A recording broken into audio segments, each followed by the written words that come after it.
അങ്ങനെ ഈ painting complete ചെയ്തു കേട്ടോ. ഇത് പഴയന്നൂർ ഭഗവതി, പാലക്കാട് ചിറ്റൂരുള്ള അമ്പലത്തിലെ ദേവിയുടെ ചിത്രമാണ്. ഇത് നമ്മുടെ അടുത്ത് വരുമ്പോഴേ അവരുടെ അടുത്ത് ഇതിൻ്റെ ഇമേജോ റെഫറൻസോ ഒന്നുമില്ലായിരുന്നു കേട്ടോ. ഒരു പകുതി നശിച്ചൊരു വിഗ്രഹത്തിൻ്റെ ഫോട്ടോ അതാണ് എനിക്ക് കിട്ടിയത്.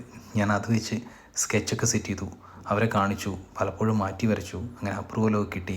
അതിനുശേഷമാണ് നമ്മളിത് പെയിൻറ്റ് ചെയ്യാൻ തുടങ്ങിയത്. പക്ഷേ ഭയങ്കര എഫേർട്ട് കൂടുതലാണ് കേട്ടോ ഇതിന്. പക്ഷേ ഭയങ്കര സന്തോഷമായിരിക്കും ഇത് വരയ്ക്കാൻ. കാരണം നാളെ ഇത് ആൾക്കാർ കാണുമ്പോഴേ അവരുടെ മൈൻഡിൽ ഇത് ഭഗവതി ആയിരിക്കും. നമുക്ക് അതൊക്കെ ആലോചിക്കുമ്പോൾ വരയ്ക്കാൻ ഭയങ്കര രസമാണ്. കാരണം നമ്മളൊരു വരച്ചൊരു സാധനം നാളെ ആൾക്കാർ അത് ഇഷ്ടത്തോടു കൂടി നോക്കുക, പ്രാർത്ഥിക്കുക, ഇതൊക്കെ ഒരു റെയർ ചാൻസാണ്. ഇതൊക്കെ ഒരു ഭാഗ്യമാണ് ശരിക്കും, അല്ലേ? അങ്ങനെ ഈ പെയിൻറ്റിങ് കംപ്ലീറ്റ് ചെയ്തു കേട്ടോ. ഇത് പഴയന്നൂർ ഭഗവതി, പാലക്കാട് ചിറ്റൂരുള്ള അമ്പലത്തിലെ ദേവിയുടെ ചിത്രമാണ്. ഇത് നമ്മുടെ അടുത്ത് വരുമ്പോഴേ അവരുടെ അടുത്ത് ഇതിൻ്റെ ഇമേജോ റെഫറൻസോ ഒന്നുമില്ലായിരുന്നു കേട്ടോ. ഒരു പകുതി നശിച്ചൊരു വിഗ്രഹത്തിൻ്റെ ഫോട്ടോ അതാണ് എനിക്ക് കിട്ടിയത്. ഞാൻ അത് വെച്ച് സ്കെച്ചൊക്കെ സെറ്റ് ചെയ്തു, അവരെ കാണിച്ചു, പലപ്പോഴും മാറ്റി വരച്ചു, അങ്ങനെ അപ്രൂവലൊക്കെ കിട്ടി. അതിനുശേഷമാണ് നമ്മളിത് പെയിൻറ്റ് ചെയ്യാൻ തുടങ്ങിയത്. പക്ഷേ ഭയങ്കര എഫേർട്ട് കൂടുതലാണ് കേട്ടോ ഇതിന്. പക്ഷേ ഭയങ്കര സന്തോഷമായിരിക്കും ഇത് വരയ്ക്കാൻ. കാരണം നാളെ ഇത് ആൾക്കാർ കാണുമ്പോഴേ അവരുടെ മൈൻഡിൽ ഇത് ഭഗവതി ആയിരിക്കും. നമുക്ക് അതൊക്കെ ആലോചിക്കുമ്പോൾ വരയ്ക്കാൻ ഭയങ്കര രസമാണ്.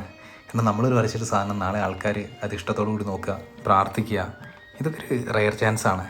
ഇതൊക്കെ ഒരു ഭാഗ്യമാണ് ശരിക്കും, അല്ലേ?